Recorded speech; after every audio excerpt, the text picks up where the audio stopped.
Hello, welcome to Roses and Rhetoric, episode number 58. My name is Jimmy. Just kidding, my name's Ginny. Thanks for listening today. And I'm with my charming co-host. Joseph Stanford. Did I get that right? Close enough. Okay. It'll do. Yes. So I obviously am the backup for Jimmy when he's not available. I don't know exactly what he's up to this week. Maybe you can enlighten us, Joe. Yeah, Jimmy's taking some time off this week, getting back to me for taking some time off the previous week before that. But regardless, we have an excellent episode for you all today. Jimmy, why don't you explain what we're going to talk about? Yeah, so we are going to go over affirmations, and I'll keep it pretty general right now, and then I'll kind of go into like what affirmations are, and then also why Joe quit his job and how he got there and what he did to get there. So I guess I'll kind of explain what affirmations are, and then I'll let Joe take over unless you want to explain first, and Go then ahead. I'll go. Take a crack at it. Okay, so affirmations are these, I guess it can be many different things. But it's something that you say or write down. In Joe's case, he writes them down. In my case, I write them down. And it's affirming something that you want to happen in your life, or affirming something that you have in your life. So I'm definitely one of the type of people that think that if you want something bad enough, it can happen, and you can manifest it, and like your thoughts are your reality. So that's essentially what me and Joe do, and what Joe has done to an even more extreme level than me. Joe's affirmations kind of include writing something down 15 times a day, I think, 10 to 15 times. And I don't know actually when you started doing this. When did you start? Well, let me back up a little bit. Okay. So, yes, everything you said is correct so far. So as many of you know, or many of you probably don't know, I've been working at a Fortune 50 company for the past 7 years. And the entire time I was at that company, like, it was a good way to make money, it was a good way to make a living, et cetera, but it really wasn't my passion. I've always been someone that kind of thrives in freedom and very limited supervision. I don't really like people telling me what to do, more or less. So in the back of my mind, the entire 7 years that I was at this company, I had it in my mind, like, how can I scheme? How can I figure out how to establish some sort of financial independence and essentially be my own boss? And that takes us to the first time I heard of affirmations, which was on a Scott Adams episode. Scott Adams has a daily podcast. He's the creator of Dilbert and just overall smart guy, I would say. And what he laid out was the framework of daily affirmations. And what that means is that you pick a goal, you pick something that you want to achieve, and you write that thing down 15 times every day. So for Scott Adams' case, for his example, his first affirmation, well, not his first one, but one of the ones that he did in his life was he said, I, Scott Adams, will be a famous cartoonist. And every day, at the beginning of every day, he would wake up and he would write that phrase down 15 times. I, Scott Adams, will be a famous cartoonist. I, Scott Adams, will be a famous cartoonist. And he did this for a certain amount of time. And eventually he became the creator of the famous cartoon Dilbert. Yeah. Now, this is just one example. He gave some other examples of some other places that he did this. Yeah, go ahead. You should link that episode because I do think it's a very interesting one, and he'll probably describe his method a little bit more, and he kind of goes into detail, like, is it luck? Like, what actually is happening that kind of makes it a reality when you do this? And right, the mechanism behind it.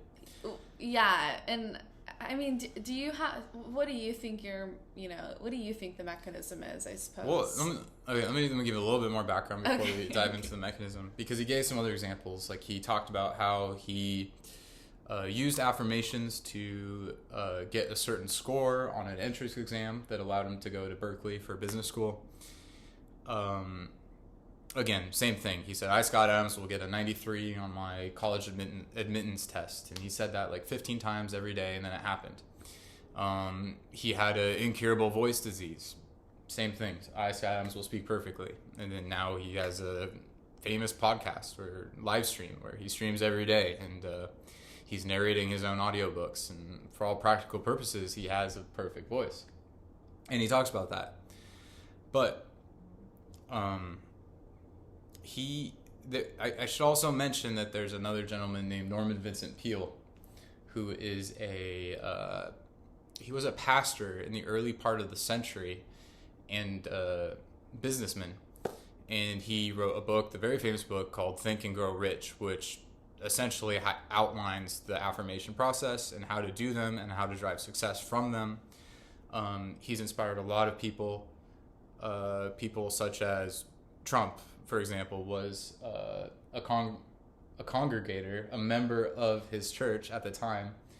And if, like Trump or hate Trump, if you listen to his speech, he's always affirming things. He's always saying that this is going to work out, X will work out, X is going to be great, Y is going to be great, Z is going to be perfect. He's always affirming things over and over again.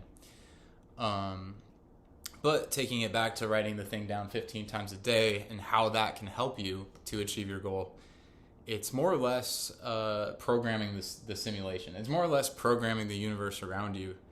It's not some magical thing that's working. How it works is it programs something called your reticular activation. Your reticular activation is where your awareness is in your brain, like what you're primed to look at, what you're primed to notice. There's like a famous example of this, like there's this phenomenon, like you hear about one thing, you hear about a new thing, like whether it's a new flower, a new building type, or new, it's just something. And then once you hear about it, you start seeing it everywhere because your reticular activation is programmed for it. So like, let's say a certain type of plant, like a bougainvillea plant or something, like you were just completely oblivious to it before, but once you prime yourself, your reticular activation, you see the bougainvillea and then you see it everywhere, right? So that's what this is doing. It's every day when you're writing the same thing down 15 times, it's setting a frame for you to live your life where every decision that you make throughout the day, or every thing that you do throughout the day, is first filtered through this frame of, oh, is this consistent with my affirmations? Is this congruent with my affirmations? Is this going to get me closer to where I want to be? Is this going to help me? So by doing the affirmation every day, you're really just subconsciously programming yourself for success to the point where success becomes effortless. It just happens in the background because your mind's just programmed for it. Are you with me so far? Is everything I said make sense? No, yeah, that's perfect. And the other thing about it is that in order for someone to have the drive to write something down 15 times a day, they have to want it real bad. Like, they have to want it really, really bad. You have to want something really, really bad in order to repeat it 15 times a day, every day, without exception. Yeah. And I think that's... I think you're one of those people, right? Oh, well, yeah, because I wanted this bad. But I feel like was that the first time you've ever, like, tried to manifest or, make something happen like this? Was this your first affirmation by getting... Well, can you say what your affirmation was that you... Sure. So wrote down every day? So going back to the beginning of COVID, and then everything kind of shut down, and everything was like, everyone was locked down and cooped up, and I mean, my job that was like already, like, I really wasn't in love with it. It just got like a lot worse because there's all these politics about working from home and what I can and can't do, and it's just like my freedoms just felt even more limited from the whole lockdown experience and all that with the job. So right around that time, I heard the Scott Adams episode, and I came up with my first affirmation. And that affirmation was, I, Joseph Stanford, will be my own boss. And I wrote that down 15 times every day for about a year and a half until it finally came true. And it came true in ways that aren't obvious to you. And it came true in a way that's unique for me. Like, if you tried writing the same thing down, I'm sure that your path to getting to where I got would be very different than what mine was. Well, I have a question for you. So I would say, like, the normal average person, average job, you know, how can they just be their own boss? Like, how could they, you know, I guess, like, what are you doing now to make money? Like, is that a concern? How does, like, a normal person, you know, like, become their own boss? Well, you start by backtracking. You define what you want. And then you start writing it down. And then it just programs itself. It just manifests itself, in other words. So you think all the details will work out? Yes. And everyone's path is different. There's no, like, predetermined path. There's no, like... But I have a question for you. I'm just being devil's advocate because I am a fan of affirmations, and, like, I'll share my experience in a bit. But, you know, before you even decided you wanted to be your own boss, like, you were saving money, you were I always wanted to be my own boss. So you were kind of preparing yourself for that. I guess yes and no. It was more of like okay, I want to get out of the 9 to 5. I want to be my own boss. I want to get out of this company. But how do I do it? Like, what's the way to do it? So, like, obviously I'd read all the business books. I read, like, all the Tim Ferriss, like, 4-hour work week. I had a couple side hustles at the time that really weren't producing enough to get me to where I wanted to be. But it was like a grind, you know? I was putting a lot of effort into, like, reading these books and making these connections and talking with people and trying to figure out, you know, trying to start businesses, figuring out the best way to start making money to get out of my job. And it was working, it was progressing slowly, but it just wasn't getting me there. And I didn't really start picking up traction until I started the affirmations. And then at the same time I started the affirmations, I made a goal, and I made it very clear what that goal was. I set a monetary value that I needed to achieve that translates to a certain degree of passive income that I would need each year in order to survive and have, like, the lifestyle I want. Because, like, obviously I don't want to be poor. I don't want to be, like, living in poverty. I want to continue my same lifestyle that I have, but I don't want to have to have an alarm wake me up at 5:45 every day and then drive 30 minutes out to Hillsborough and come back at the end of the day and be exhausted, not have time to, like, do things I want to do because I'm just, like, wiped out from the day. So it was a grind. It was hard. It was hard to do at first. Do you feel like your side hustles now are making you the money that you were wanting?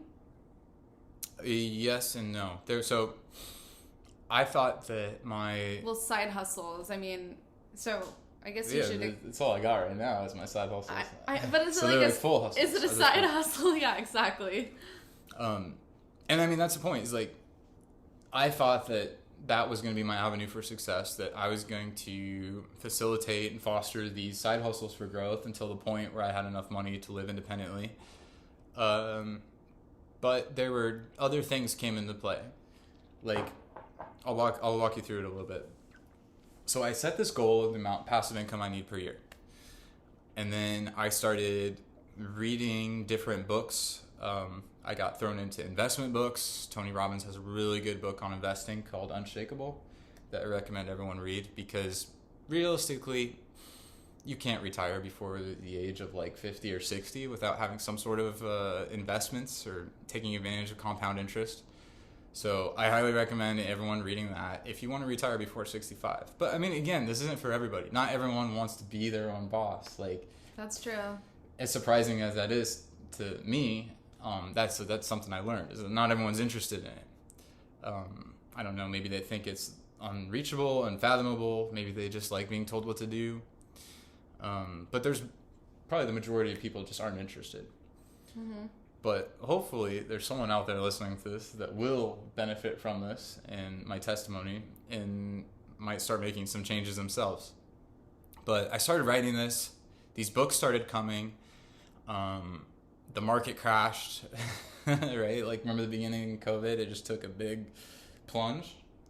Yeah. And, at that point, I was literate enough in the market and in stocks and investing that I was able to make some good decisions with some money that I had. I wish I would have known you then, because, I mean, you're the first person that really ever, like, helped me invest. I'd asked people before, but they were just like, no, you need to, like, save a certain amount in your bank account for, like, a rainy day. But I don't know, I feel like I think that's important, but I also think now that I've been investing, it's just, like, a whole new level. It's insane to, like, watch your money grow by doing literally nothing, essentially. Yeah, the power of compound interest. It's the biggest secret that no one takes advantage of, and I don't understand why. I'm so upset now thinking about how much I could have made at the beginning when everything crashed. Right. Versus, like, I mean, I think I started 7 months, 6, 7, 8 months ago. Mm-hmm. So I guess we'll see what happens. Joe is my financial advisor. You have to have a good in with him to convince him to do this for you, but maybe if you're lucky. Right. I mean, it's not. I'm not really doing anything that high level or fancy. I'm a big believer in index funds and reducing risk and investing in the S&P 500. Like, that's. You look at the S&P 500, its average is a 15% return over the past, 15, 20 years, with the past 2 years just being like, 20, 30% returns each year. But I was lucky because I had enough financial literacy at the time that I was able to watch the market crash. I had sold a house a few years before, and I had that money just sitting in cash. So when the opportunity came, I was able to just dump it all into the market, heavily into crypto, heavily into index funds, and then things just started multiplying. Like, I can't really explain. I think the affirmations, like, I deserve a lot more credit for this than me, but, like, money literally just started coming in. I just started getting checks. I check my accounts and they just be up, up, up. Things just, it's like I didn't put any effort into it. It's like it was a passive process. All I had to do was write the affirmations down, and then passively the money just started coming in until I got to the point where I could quit my job. And then when that point came a year and a half later, I did, and now I am my own boss, and I need a new affirmation now. But, I know. What have you been writing down? Because I know you're an avid journaler. You love to write. I know you're writing something down 15 times a day. So what's that new thing that you're writing? Well, I don't have specific affirmations per se, but what happened to me is, like, okay, I did this thing where I wrote 15 times a day, and it worked. So I'm taking it to another level. Like, I'm just kind of experimenting with it. Mm-hmm. And I write certain things down every day. Like, certain things I'm thankful for, I'll write down. Or, like, certain things that I'm kind of, like, working towards. What are you thankful for, and what are you working towards? Well, I mean, obviously I'm, like, thankful for, like, my family and my friends, and, like, my health, and being healthy, wealthy, and wise, and all that. Healthy, wealthy, and wise, folks. Yeah, that's a good one. But it's more than that too. It's like I have really bad ankles, like really weak ankles, and they're like holding me back for some fitness goals that I'm trying to achieve. So I like say that I'm thankful for my strong and healthy ankles, and I write that down every day. Mm-hmm. And what are some other examples? Like, so you're thankful for them, even though they're holding you back a bit. Well, see, this is where the experimentation comes in, and this hasn't been proven true yet, so I don't recommend this, or I don't advocate it as strongly as the affirmations. But I try to combine, like, gratitude and manifestations in the same phrases. Sure. So maybe my ankles aren't that healthy or not that strong, but I think I express gratitude for them being strong, and I'm hoping that through that process of writing it every day, it primes my mind in the mornings, and then I start, like, approaching the gym in a way that okay, how is this exercise benefiting my ankles? Like, as I'm squatting, where are my ankle bones? Where are my ankles? How's my foot look? Like, it just kind of frames everything. And they are getting stronger. And then, like, another thing, I like, had some trouble sleeping for a while, so I would, like, express gratitude for, like, sleeping well.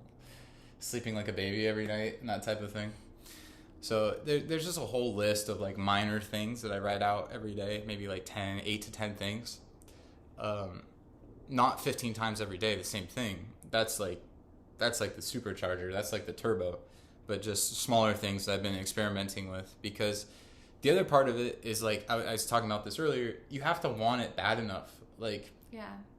And maybe all this affirmation, all these mechanisms I described are all bullshit. Maybe that's not how it works. Maybe it's just anyone that wants something bad enough will inevitably reach that state. Yeah. Maybe that's what it is. Maybe it has nothing to do with the reticular activation or priming your mind. I think it does, but... I think that has something to do with it. I also think that, I mean, I know for you, you're always like, I control my destiny and the things that are around me. Mm-hmm. Absolutely. And so, you know, beyond that, just I think thinking that does something. I don't know exactly what it is, but it's definitely very interesting. And so I guess I can maybe tell my affirmations. So Joe got me into affirmations. I knew affirmations were, I'd seen them, but I'd normally seen the ones that are like, I am healthy, I am wealthy, I am rich, like things like that. Mm-hmm. Not so much like a goal type of affirmation. So yeah, because it's got to be clear, explicit, like very, very like dialed in, like a very explicit, clear goal that you want to achieve. Yes. So mine was to find a new job, and so there's a little bit more than that too, right? Well, and to get a fully remote job. And so I had some other things down there, not to worry about like certain things, which came true as well, which was really interesting. So anyways, I think I had this affirmation, I wrote it down every single day for like 2 months. Me and Joe went to Europe, and that was kind of like my goal date. And it didn't happen, and I was feeling really kind of disappointed, like kind of crushed. It just didn't align with... And just to be clear, what was your affirmation? My affirmation was, I will find a new remote job by X date. I forget which date. Probably like 4th of July, I think, is when we went. So by 4th of July. So go to Europe, 4th of July. That didn't happen. Long story short, I get COVID. I ended up leaving my job because of COVID. And so in a roundabout way, my affirmation did come true, essentially. Even though it wasn't the exact way I wanted it to be, it happened. And like, even when I came back, I was like, because I was unemployed, so I was like, yeah, I know it'll happen. I know the right job will come to me. And I think I was freaking my family out because I was saying, like, it's just going to happen. I know it will. And a LinkedIn recruiter messaged me on LinkedIn, and now I have, like, a dream job at a company that I'm super excited for. It's fully remote. It's exactly what I wanted. And, you know, it's just interesting how things can kind of happen in a way that maybe you didn't originally expect. When it comes with the affirmation, you wanted it to be like this easy way, but it just kind of shows the power of when you do this, things can happen. Yeah, and I think that's a good point. It just emphasizes the importance of being very clear with what you want, because... And being open to like whatever might happen to get to that point. Because I think if I was... saying, oh, it has to be in this certain way, I don't think it would work that way. Yeah, like be careful with the words that you choose, because it will literally happen. So every word is important that you put in there, and you want to get it right. You want to spend some time getting it right, And maybe over the first like couple months of you writing your affirmation, it's more of an iterative process to find like, okay, that wording feels a little bit better, that feels a little bit more comfortable to me, like, et cetera, and that helps you get there. But you only did your affirmations for about 2 months. Yeah. And you kind of in a roundabout way sort of got to where you wanted to get. I know. I think that 2 months is not long enough. I think that that's probably lucky. Well, I said I did it for 1.5 years. Yeah, right? But you were also preparing yourself. So, I mean, I don't know if there's necessarily like a right or wrong way to do it. I think I would have... I just say trust the process. Don't get too what's the word? I think where What's the opposite of patient? Impatient? Yeah, don't get too impatient. Thank you. Well, I think that by putting a end date on my affirmation kind of made it a little bit stressful. And obviously... Yeah, you can put end dates. End dates are fine, but... I don't necessarily think you should put... 2 months is kind of a crunch time. That's kind of like it's not a whole lot of time for the universe to start reshaping itself. Well, then explain why that happened for me. Am I just the one outlier of affirmations? I don't think so. I don't want the audience to get this impression that it's only going to take 2 months and you'll be there. Like, I think if you want something bad enough, you can be there. Okay. I'm not going to say, if you want $1 million and you affirm it every single day for 2 months, I would say probably that's not going to happen. It could take a year. I would say maybe if you affirm, like, I want to get more money in 2 months, I think that could maybe happen. But I think that by putting, like, a specific number... You need to put a dollar value on there. Yeah. I don't think so. I don't think you should put specific values. Well, you could say, I want to make more money. Like, what if you get a 0.5% raise? That's 0.5%. That is what you affirmed. Yeah, but that's not like... But if you keep... That's not going to change your life in any meaningful way. Yeah, but if you keep doing it, then I think it could change your life in a meaningful way. I think a better affirmation would be, I want X amount of dollars increase in my salary. I don't think so. Scott Adams does it in a way... I'm going to disagree with Joe here. So Scott Adams does it in a way... Well, he actually did a recent affirmation, him and his wife, where they said, we want to find money. And they keep finding money randomly, like in random places... all these different things. They didn't specifically say what type of money they were going to find, but they keep finding money. And so that's like a short-term affirmation that they're both doing. That's just one example. I don't think that you need a time structure. I don't think that you should put a specific number on it. I think that just adds more stress to it. In my case, that's what happened. But I don't know. I'm beyond the affirmations. I'm a really big into like manifesting, so I will say things and then like they'll happen. And so maybe I'm just like very lucky with my thing that happened, but I don't think so based on other people's experiences. Yeah, I think there's some observer bias that might be at play too. But... You've literally seen me say the wind is going to stop blowing in 2 seconds, and then I will count down to 3 or whatever. And the wind will stop blowing. Well, that's happened on the river, and that happened in Spain. So I'm just saying, I think that's fine. But I understand that these things happen, but I think that that's an unrealistic expectation for the person out there that's never messed with affirmations or manifesting before. I don't think that manifestations have to be so rigid. All I'm saying is that if you can explicitly spell out what you want, it creates more of a metric, like a goal line to work towards. The more specific you are with your affirmations, I think the higher likelihood that you have of achieving that. Unless you say something like, I want more money. I just want more money, want more money, want more money. And then it's like, oh, okay, I got $5 more. Affirmation complete. That's not really what I want. I don't think that means your affirmation's complete after you find $5. Like, you keep doing it. That's more money. Like, well, I maybe think, you could write when they repeatedly find more money. or you could say, I want, $1,000. If you say that, it'll happen. But you shouldn't have put an end date on it.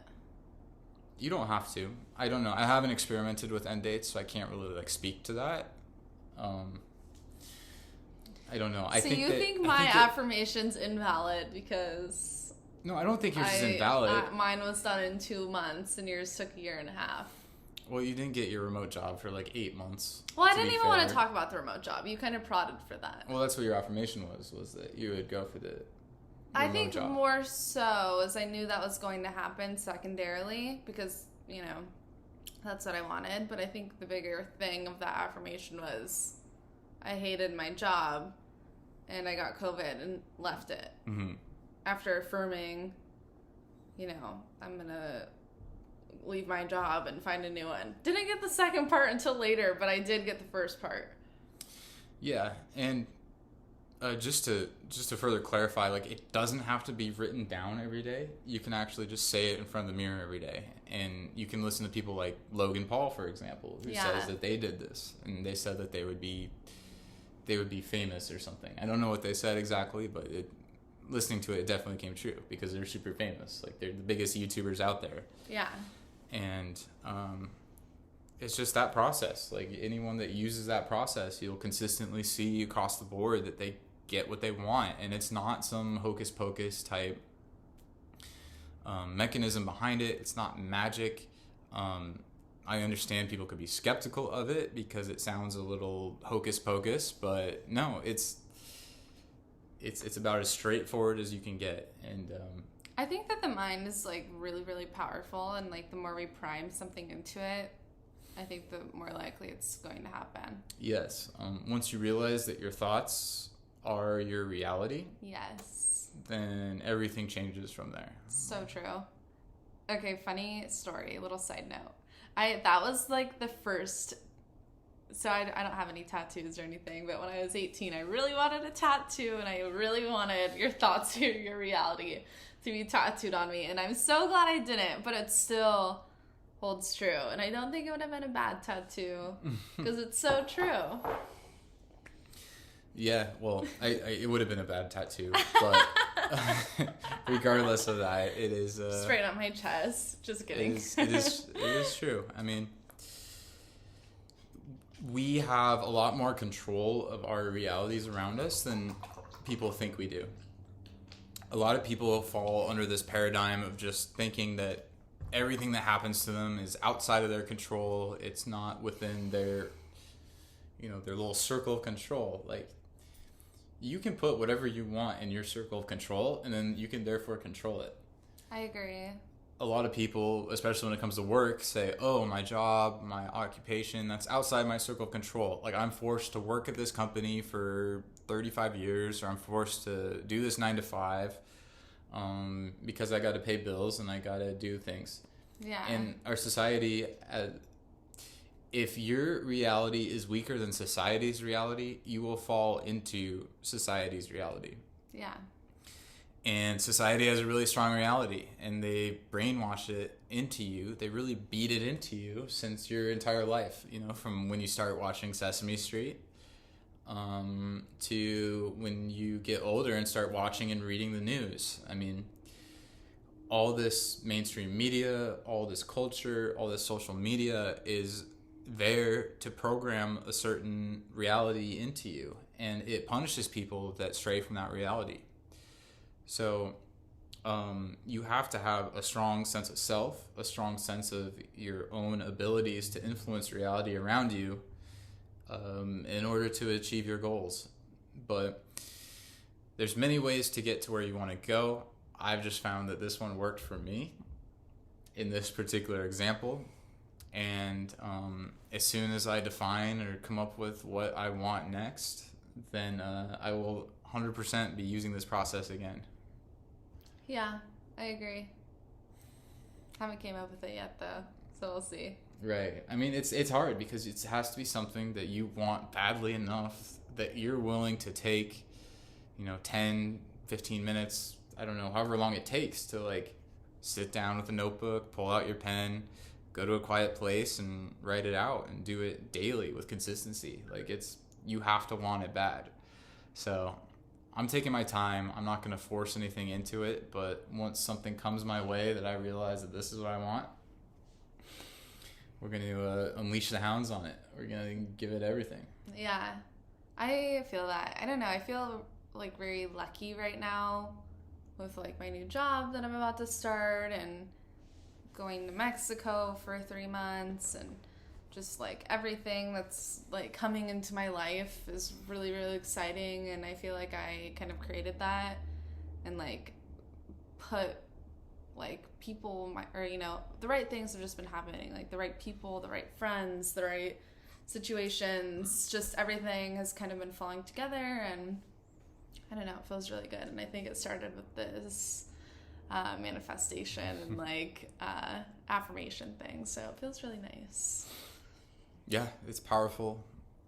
Please use with caution, only for the greater good, not the greater bad.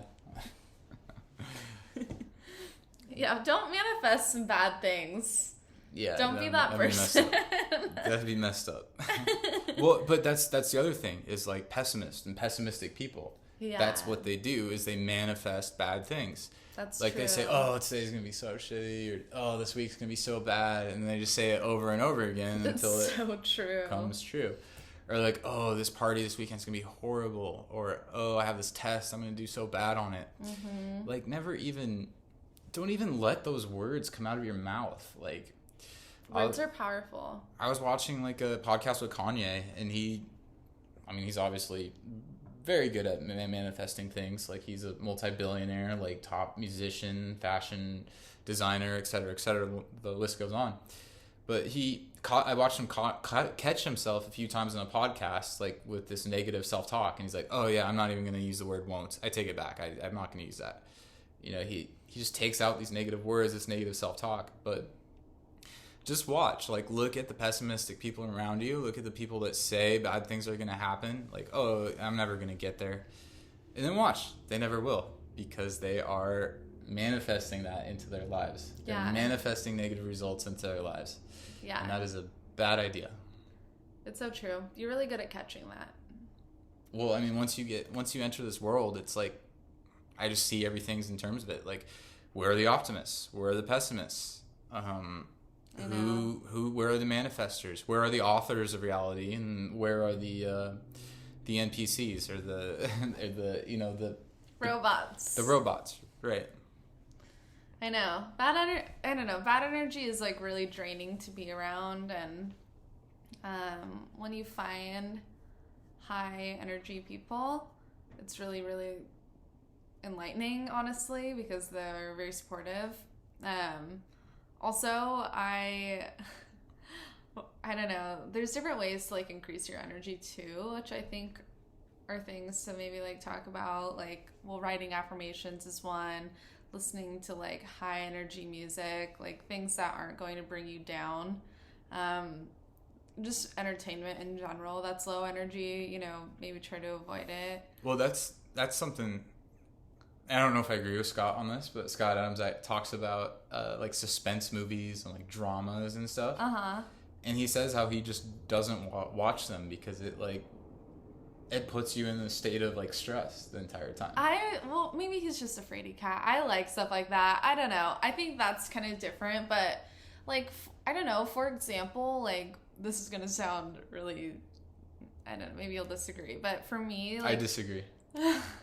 A lot of rap music is like low energy and can bring my energy down, especially if I just listen to that. And then when I listen to like really happy, like maybe electronic music with like a good beat, then it like really brings my energy up, you know, because it puts me in that automatic like happy mood, and I like want to dance. And well, yeah. But if you're like listening to like mumble rap all the time, I don't know. It's just a little bit low energy. Like, yeah, sure, at the gym, maybe, but... I think there's a little bit of subjectivity to that. Absolutely. I think. But different music sounds good to different people, but... Absolutely. But yeah, I agree. I mean, I'm not someone that can really listen to lyrics and understand lyrics in songs or even movies. I'm real bad at, like, picking up words.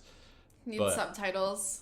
Yeah, but too. I could see that if you listen to something every day that has like a negative meaning behind it, or a negative narrative, how that could drain you and bog you down. It literally happened to me.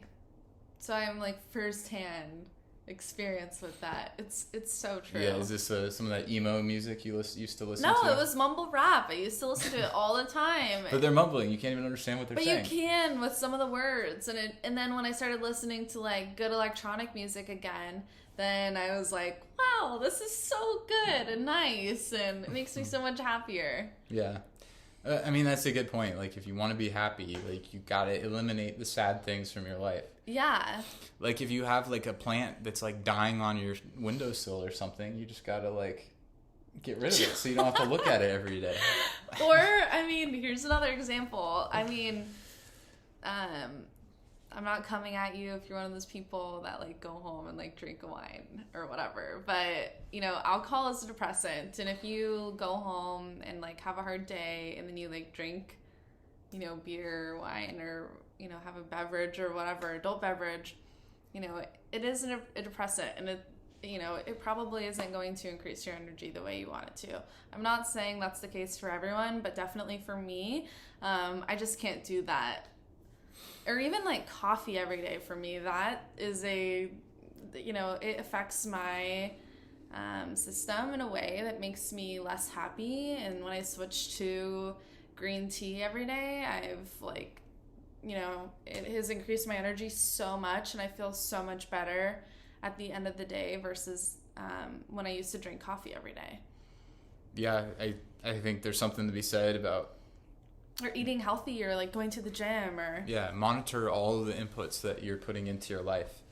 Like, no matter how mundane or meaningless they appear, you need to just really like look at them with a critical eye. And I think that's what the affirmations does, is it weighs these different inputs. Like, is this bottle of wine that I drink every day before going to bed helping me to get towards achieving my goal, or is it not helping me? Yeah. And I think that's really how it works. That's the mechanism of which it works. Yeah.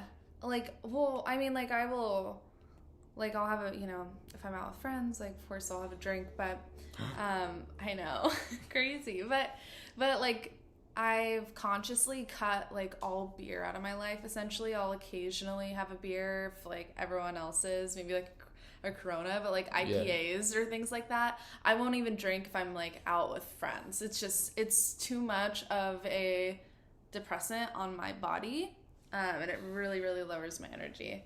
I can see that. But I mean, there are some very high functioning alcoholics out there. Yeah. So let's not discourage alcohol use completely. Look at Ernest Hemingway. Well, but was he really happy? Charles Bukowski. Was he really happy though? I don't know.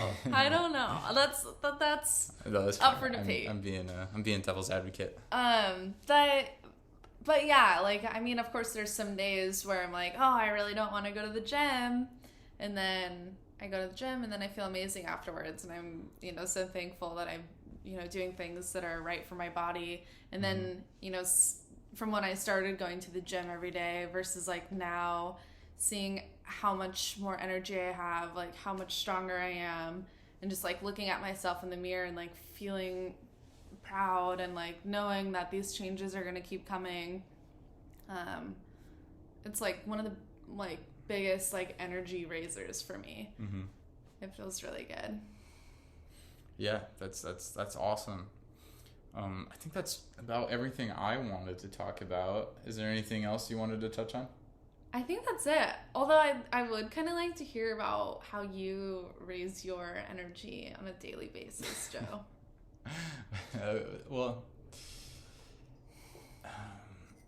What's Joe's routine to keep him writing his affirmations every day?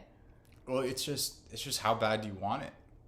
Like, a key to being successful, I forget who says this, but it's like, first you gotta identify what you want, and then you just pay the price for it.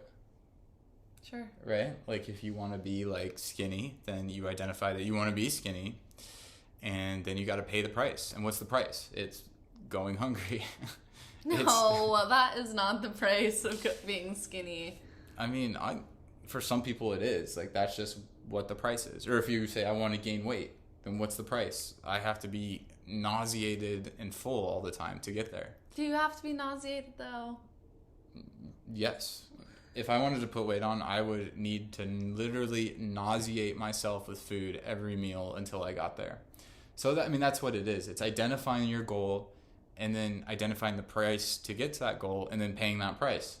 Some people just don't want it bad enough, so they don't pay the price. Like, I don't need to put any more weight on, so I'm not going to force feed myself all the time.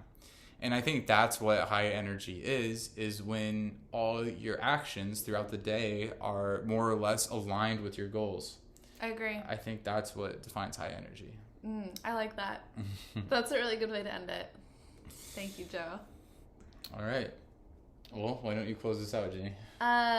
Well, thank you so much for listening to Roses and Rhetoric. Sorry, my favorite podcast in the whole world. Roses and Rhetoric. My name's Jenny. This is my charming co-host, Joseph Stanford, aka Jose _Cuervo. Jose __. __. Find me on Instagram and Twitter. And follow me too if you want. My name's Ginny. You can find me at Ginny Kitties on everything. Don't follow me on Twitter. I'm not really there. 7 followers, and I'm keeping it that way. But yeah, follow me on Instagram. I hope you enjoyed this podcast. We really appreciate it that you listened this far, and I hope you enjoy. Yeah. So on behalf of Ginny, I'm Joseph Stanford saying ciao. Ciao.